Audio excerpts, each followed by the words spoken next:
Ela vai, inclusive, me substituir online. Botei para gravar, meu bem. Obrigado, hein, Lívia? E ela vai me substituir online também umas 2 vezes, certo? Ela falou comigo para dar continuidade nos temas em que eu estou ministrando, certo? E eu tinha falado para ela para que ela escolhesse um tema ou que vocês escolhessem. Ah, comecei agora, Lívia, não se preocupe. Para que vocês escolhessem um tema e tudo mais. Mas aí, como esse tema, né, o nazifascismo, e aí agora a gente vai dar uma continuada, a gente vai pegar o nazifascismo, a gente vai pegar a crise da Bolsa de Valores de 1929, depois a gente vai pegar a Segunda Guerra Mundial, e então tudo isso é um tema que todo mundo gosta, né?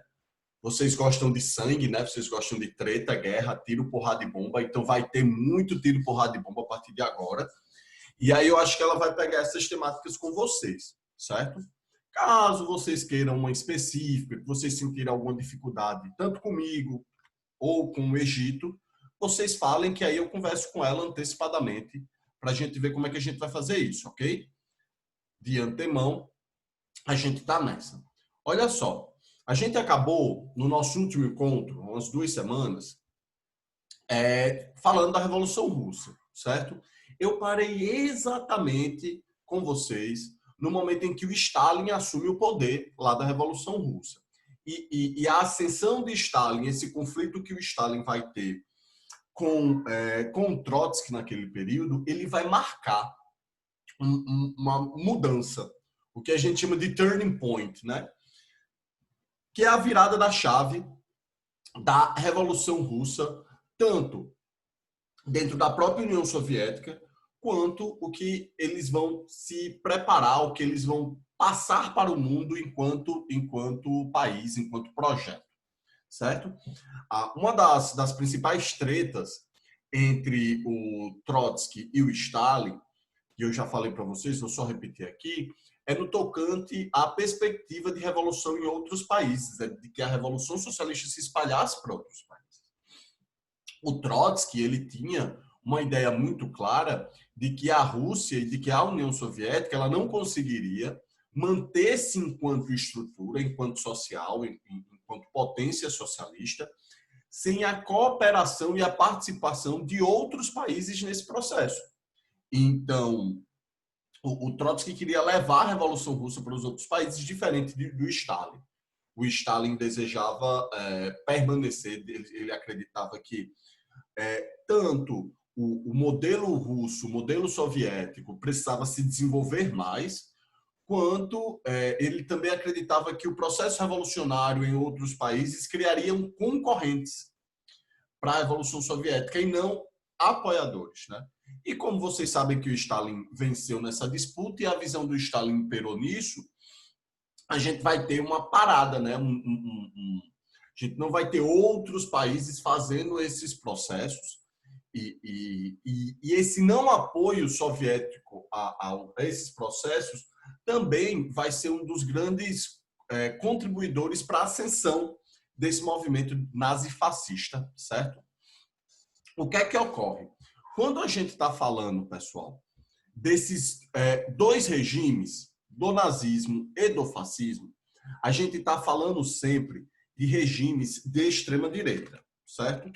A primeira coisa que a gente precisa caracterizar no aspecto político, certo? Desses 2 regimes, são o seu posicionamento no campo político, ok? Quando a gente está falando do campo político, a gente está falando de posicionamentos que variam de um escopo que vai de um extremo, lá na esquerda, certo? De outro que vai até a extrema-direita. E entre os 2 extremos, a gente tem uma série de posicionamentos e uma série de debates e posições políticas que a gente vai ter. Vocês já devem ter ouvido falar isto ao longo da vida de vocês, certo? Enquanto jovens ainda, e na vida de vocês vão escutar isso too much, assim. Vocês vão escutar muito. Ah, ele é de centro, ele é progressista, ele é de esquerda, ele é de direita, ele é conservador, ele é de extrema direita, ele é de extrema esquerda, ele é de esquerda, ele é social-democrata, ele é infinitas coisas que muitas das vezes confundem vocês, Principalmente, pessoal, porque quando a gente está falando em partidos políticos no Brasil, a gente tem uma confusão, certo? A gente tem uma Babilônia completa. Por quê? Porque apesar dos partidos brasileiros terem nomes que teoricamente eram para caracterizá-los, né? Como, por exemplo, PSDB, certo? Partido Social Democrata Brasileiro. Muitas das vezes o nome é só fachada. Na prática, as determinações políticas e a atuação dos partidos nas decisões políticas ou nos debates políticos, eles vão pendendo para um lado e para o outro, certo? Porém, quando a gente está falando em nazifascismo aqui, certo? Eu quero que vocês deixem isso bem claro na mente de vocês para que não se confundam, certo? Os partidos, certo, totalitários que aconteceram na Itália, na Alemanha, em Portugal e na Espanha, são regimes de extrema direita, ok? Eles estão no aspecto, desculpa, eles estão no espectro da extrema direita, certo? Então, quando você ouve falar em nazismo, você sabe que o nazismo é um regime de extrema direita, ok? Quando você ouve falar em fascismo, você também sabe que é um regime de extrema direita. Quando você também ouve falar de regimes que têm uma conotação mais pessoal, quando você pega, no caso da Espanha, por exemplo, você tem um franquismo, né, por causa do nome do ditador, que é o Franco, certo? Ele também está na extrema direita, certo? Se você pega em Portugal, que a gente vai ter um regime chamado de salazarismo, por causa do Antônio Salazar, que vai ser o nome do principal líder, certo? Ele também se encontra na extrema direita. No entanto, quando vamos para a outra ponta, porque a tela está invertida, eu acho que vocês estão indo para a direita, mas eu estou indo para a esquerda, ok? Quando a gente está falando, por exemplo, do stalinismo, certo? Stalinismo, a gente está falando de um regime político de extrema esquerda, ok? Então, não esqueçam, os regimes totalitários, sejam eles regimes totalitários de esquerda ou de direita, eles ficam sempre posicionados nas pontas, certo? Nas bordas.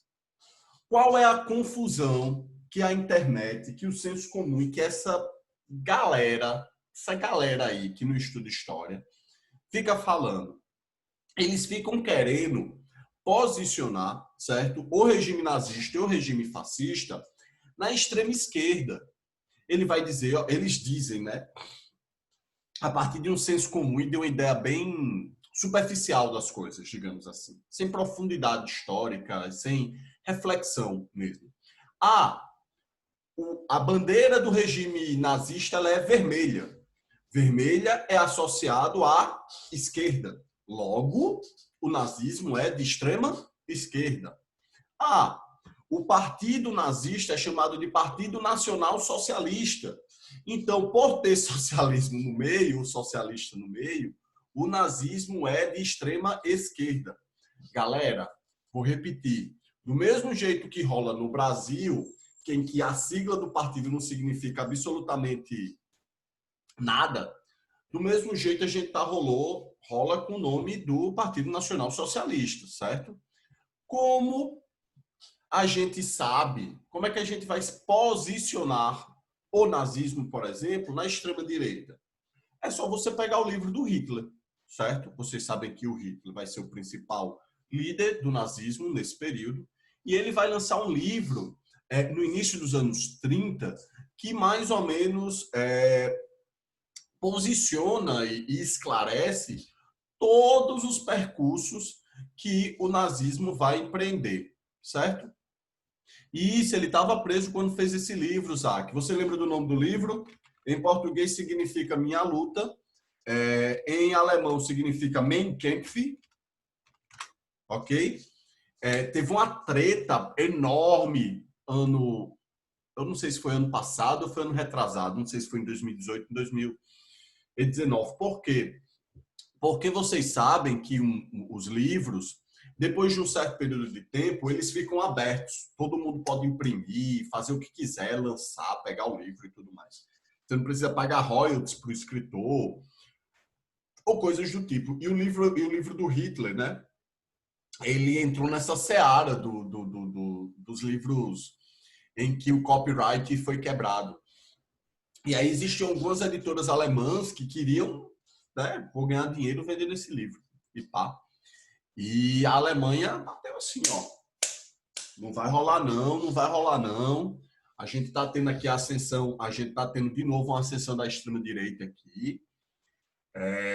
Se a gente abrir pano para a atuação dessa galera, a gente pode ter um crescimento vertiginoso de novo dessa extrema-direita aqui na Alemanha e a gente não pode, desculpem, permitir esse tipo de coisa. E aí o livro foi barrado, certo? No livro, no Mein Kampf, o Hitler ele vai expor bem claro o posicionamento dele contra os judeus, contra partes do liberalismo econômico e tudo mais, e vai posicionar muito, mas muito forte contra o comunismo, certo? Contra o comunismo. Eles se posicionavam contra o comunismo, tanto é que, quando passamos um pouquinho a linha do tempo, quando saímos do início da década de 30 e vamos para o início da década de 40, quando os campos de concentração nazistas estavam em pleno vapor na Segunda Guerra, parte dos grupos das pessoas que foram assassinadas nesses campos de concentração foram comunistas, certo? Foram principalmente soviéticos. Então, como você vai se posicionar, certo? O nazismo no aspecto da extrema esquerda, se o nazismo em si combatia isso, né? E desejava vencer isso, e criticava isso na Alemanha. Criticavam os partidos socialistas, queimaram a sede do Partido Socialista, perseguiram a Rosa Luxemburgo, que era um dos principais nomes do socialismo alemão no início da década de 30, genial, escritora, inclusive. Então, esse discurso que a gente vê na internet posicionando o nazismo no aspecto da extrema esquerda é uma falácia histórica, certo? É uma mentira e é um revisionismo tacanho, de vergonha que essas pessoas têm de saber que parte do raciocínio e da linha de pensamento delas e do posicionamento do aspecto ideológico delas está compactuando com o que o nazismo fez. Então, para não terem a pecha de nazistas, o que é que eles fazem? Distorcem e tentam jogar a culpa para os outros. Beleza? Alguma dúvida nisso aí? No posicionamento político do nazifascismo, existe alguma dúvida ainda sobre isso? Sei que teve alguém que chegou de bola aí, tudo bem. Quiser que eu repita, eu repito, certo? Mas a partir daí a gente tem que caracterizar.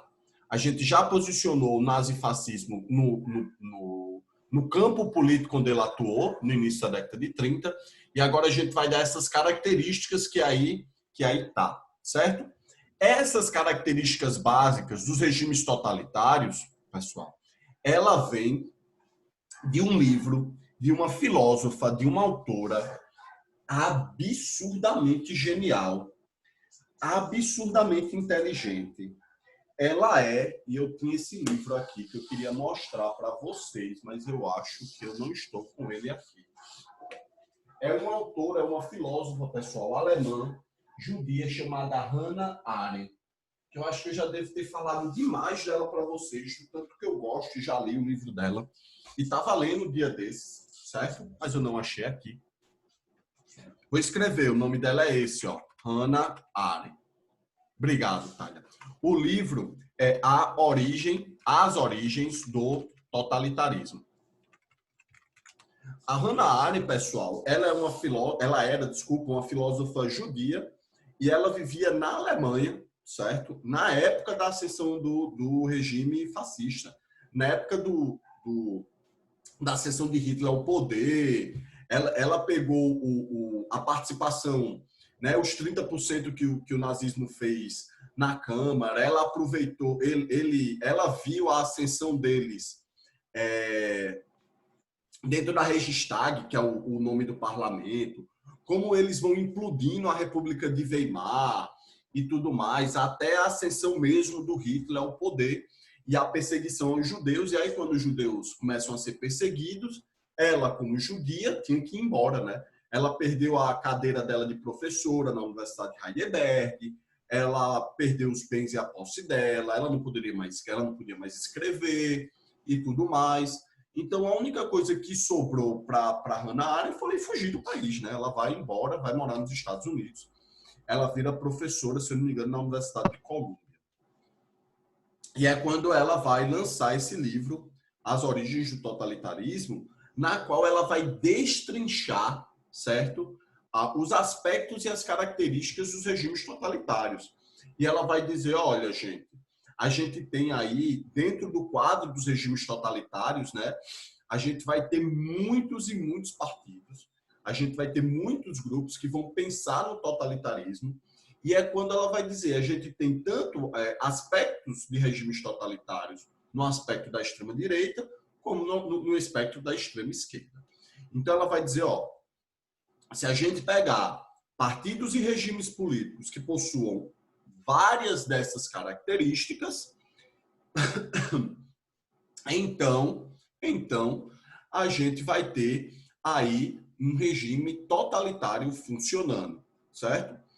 Primeira coisa que ela vai ter é o que a gente chama de nacionalismo extremado ou xenófobo ou xenofóbico, certo? Todo mundo sabe o que é xenofobia aqui, pessoas. Ou alguém não sabe o que é xenofobia aqui? Alguém já ouviu falar do conceito? Alguém sabe o que é xenofobia aqui? Não me deixem de touca, por favor. Todo mundo sabe, né? Já ouviu falar da palavra? Já ouviu falar da definição, Zac? Beleza, tranquilo. A xenofobia é o ódio aos estrangeiros. É quando o ódio chega para além do ódio interno, certo? É quando você não só odeia aquela pessoa na mente, mas pratica o ódio contra ela, na prática mesmo, assim. Então, quando você pega países que perseguem imigrantes hoje, ou países que não aceitam imigrantes, ou países que expulsam imigrantes, o comportamento de uma população contra uma minoria imigrante, perseguindo uma minoria imigrante, criando preconceito, jargões, etc., etc., isso é uma atitude xenofóbica ou xenófoba, certo? Isso é xenofobia, é o ódio aos estrangeiros. Isso é uma característica de um regime totalitário que existia no início da década de 30. Então, por exemplo, se você pega o regime nazista, certo? Se você pega o regime nazista, a xenofobia do regime nazista, ela estava contra os judeus, né? Eles perseguiam, eles escolheram os judeus como inimigo a declarar, certo? Isso no campo interno, dentro do próprio país, certo? Fora do país, eles também criaram um inimigo. E aí, mas já não é xenofobia, certo? Xenofobia é quando é dentro do próprio país, certo? E isso é uma característica de regimes totalitários. Tanto a criação de um inimigo interno, quanto a criação de inimigos externos. E, a partir daí, comportamentos xenófobos diante da população menor nisso. Lívia, o ódio pelos judeus, ele é oficialmente, certo, inexplicado do ponto de vista da razão lógica, certo? Como assim? Não existia a razão emotivo, ok, para que os alemães odiassem os judeus, certo? Não há explicação. Os judeus não fizeram nada à população alemã para que houvesse esse ódio. Mas, quando a gente está falando do nazismo, vocês sabem que um regime político dessa perversidade, ela não precisa de lógica para criar seus inimigos e para perseguir as pessoas. beleza? Então, o Hitler e os teóricos do nazismo, eles passaram a culpar os judeus, ok, pela derrota alemã na Primeira Guerra Mundial. Hitler, no livro, vai deixar isso bem claro, vai aumentar, inclusive, vai dizer, foram os generais judeus que entregaram, assinaram um armistício no fim da Primeira Guerra Mundial, e é por isso que a Alemanha perdeu. Eram os generais que eram filhos de judeus ou judeus que estavam assinando o Tratado de Versalhes, e é por isso que a gente sofreu e está tendo que pagar tanto indenização para esses países agora. Foram por causa dos banqueiros judeus. Foram por causa dos banqueiros judeus que a gente está tendo que pagar essas indenizações tão grandes. E aí eles começaram a perseguir os judeus, acreditando que os judeus eram os culpados de tudo. Certo? Muito parecido, e eu não gosto de criar essas analogias entre presente e passado, porque muitas vezes a gente pode cometer anacronismo, certo? Mas no caso específico dessa relação presente e passado entre o regime nazista e o presente do Brasil, a gente tem essa criação que é muito parecida do ponto de vista da irracionalidade. Anacronismo, Zac. E aí eu fico triste por você não lembrar, viu? Porque eu já falei demais na sala de aula. O anacronismo é quando a gente julga o passado a partir dos olhos do presente. E esse julgamento é um julgamento equivocado, certo? É um julgamento, a gente usa um conceito, uma coisa que só existe no tempo presente, e a gente quer forçar ela como se estivesse acontecendo no passado. E não existe isso, certo?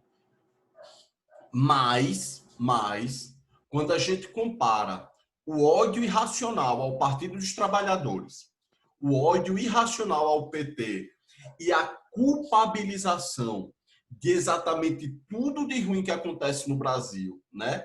Tudo de ruim que acontece há 500 anos no nosso país, né? E o único culpado é o único partido, é o único grupo, isso é irracional, certo? Isso é irracional. E aí, quando você está nas redes sociais e começa a ler alguns comentários políticos, você vê que aquele comentário é completamente irracional. Quando você diz, tá acontecendo isso agora, aí o cara chega, e o PT? E o PT? E o PT? E o PT que fez isso? E roubou que bilhões? E que... É a mesma coisa. É a mesma coisa. É você criar um inimigo e achar e dizer que ele é culpado por absolutamente tudo. E não é. E não é. Porque a vida é mais complexa que isso, porque os problemas são mais complexos do que isso, porque a situação política dos países é infinitamente mais complexa do que isso. Então, quando vocês estiverem lendo, ouvindo, assistindo, qualquer tipo de coisa desse tipo, e aquele comentarista, aquela pessoa vai dizer que todos aqueles problemas existe um único culpado, possivelmente ele vai estar mentindo para você. Ou ele vai estar sendo ingênuo na sua afirmação.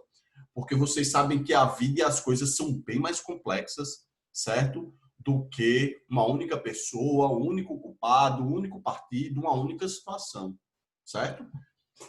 Então, quando estamos falando, já voltou ao normal? Isso possivelmente é minha internet, pessoal. Já voltou ao normal aí?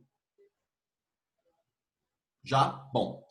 Então, não se esqueçam disso, certo? A Hannah Arendt vai dar essa característica do nacionalismo extremado como uma característica primordial dos regimes totalitários, e é justamente esse nacionalismo extremado que vai fazer com que as pessoas criem inimigos imaginários.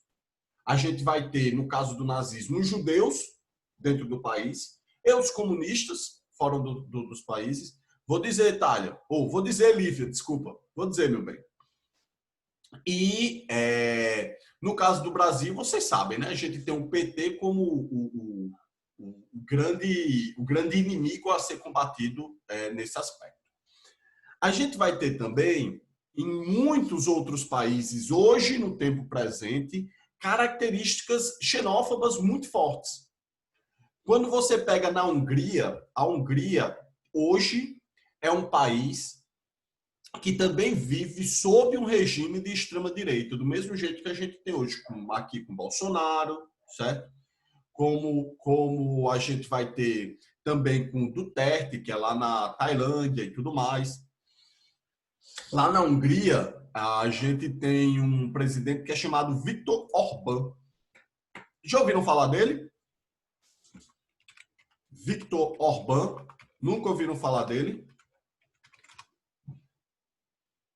Viktor Orbán é um líder de extrema-direita na Hungria que, como é que eu diria? Ele conseguiu fazer tudo o que o governo brasileiro deseja fazer nesse momento.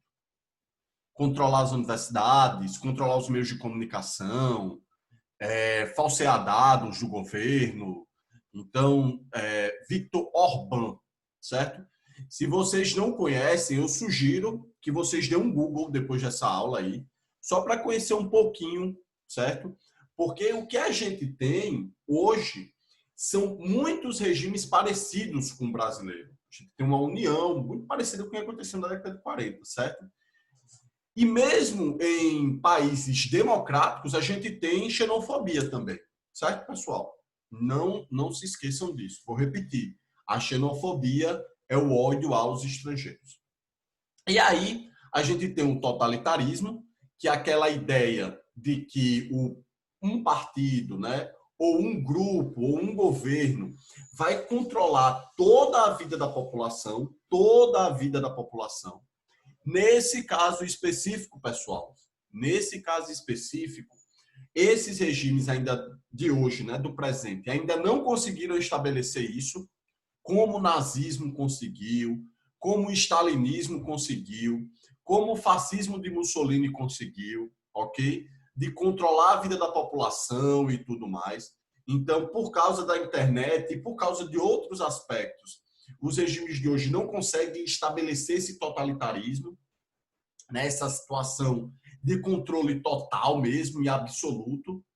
Mas, quando a gente vai no início da década de 30, quando a gente vai no meio do século XX falar desses regimes, sim, eles conseguiram isso.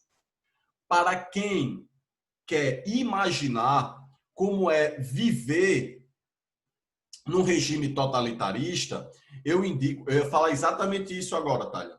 E Lívia, Thalia é a minha substituta, certo? Ela já está aqui para conhecer vocês, para quando entrar para dar aula, ficar tudo mais tranquilo. A gente tem um livro que é muito bom, que retrata como é viver no regime totalitário, que é um livro chamado 1984, de um autor chamado George Orwell. Ele também escreveu um livro muito famoso chamado A Revolução dos Bichos. São 2 livros fantásticos, maravilhosos. E aí eu vou dar um exemplo do nazismo para mostrar a vocês como é que é viver no regime totalitário, certo? Os nazistas, eles tinham o Ministério da Saúde muito forte, né? Vocês lembrem que o Estado ele vai ser um Estado bem forte no regime totalitário, e o Estado vai dizer tudo da vida da pessoa, vai controlar tudo da nossa vida, assim. O Estado vai dizer exatamente todo tipo de comportamento, todo tipo de moral, o que tem que vestir, o que pode, o que não pode, o que você vai pensar. Por isso que é um regime totalitário, certo? Por isso que ele é antiliberal também. E aí, o que é que o regime nazista fazia? Uma das características do regime nazista é a de que, fisicamente, as pessoas deveriam seguir um padrão, que é o padrão da raça ariana. E aí você tem que ser fisicamente perfeito, saudável, branco, com um tipo de nariz, com um tipo de queixo, com a cor de olho, com um formato e tudo mais. E se você não estivesse dentro daquele padrão físico, fenótipo, que a gente chama, você vai ser excluído ou morto. Ponto. Acabou. Não existe meio termo nisso. E como é que eles botaram isso em prática antes da Segunda Guerra Mundial, né? Eles pegavam os serviços de saúde, o SUS do nazismo, para fazer isso. Então, chegavam uns ônibus do sistema de saúde, com médicos e enfermeiros, e eles batiam de casa em casa para visitar as pessoas, dizendo que era o sistema de saúde. E vamos supor que dentro da sua casa existe um deficiente físico. E aí eles diziam, olha, a gente vai aqui tratar ele, a gente vai levar aqui para o hospital, ele vai receber tal tratamento e tudo mais. Aí você dizia, massa, né? Você confia no Estado, você confia em Hitler, vai dizer, não, massa, pode levar, ele vai voltar melhor. E aí uma semana depois eu recebi a carta. Seu pai, seu tio, seu irmão, seu primo morreu. Morreu em complicação do que a gente estava fazendo. E aí você não viu o corpo, não podia enterrar ele e tudo mais. Eles matavam essas pessoas. Porque um deficiente não estava dentro do padrão que eles queriam de raça ariana. Certo? E é isso que acontecia com os familiares dessas pessoas. Eu vou dar uma pausa e vou pedir para vocês voltarem só para eu terminar isso aqui, tá bom? Porque o tempo